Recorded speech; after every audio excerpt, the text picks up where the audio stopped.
Qui sont les meilleurs entrepreneurs? On pense souvent qu'il faut avoir deux qualités pour être un bon entrepreneur, le goût du risque et la confiance en soi. Comme l'ont montré Joseph Rafi et Jifeng, ces deux qualités sont plutôt l'apanage des mauvais entrepreneurs. Les meilleurs entrepreneurs sont ceux qui rechignent à prendre des risques et qui n'ont pas confiance en eux. Pour comprendre ce résultat surprenant, il faut distinguer deux types d'entrepreneurs. Ceux qui quittent l'entreprise dans laquelle ils travaillent pour créer leur propre entreprise et ceux qui créent leur propre entreprise tout en continuant à travailler dans une autre entreprise.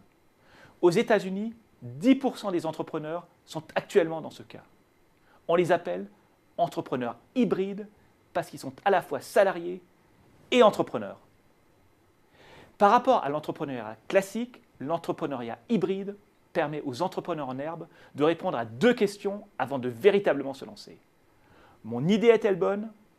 Ai-je les compétences pour la mettre en œuvre?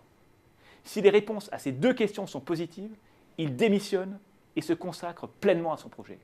Si les résultats sont négatifs, il l'abandonne. In fine, cette technique permet de réduire d'un tiers la probabilité de faire faillite. Ce résultat est d'autant plus intéressant que les entrepreneurs hybrides consacrent beaucoup moins de temps à leur entreprise que les entrepreneurs classiques. Qui sont les entrepreneurs hybrides?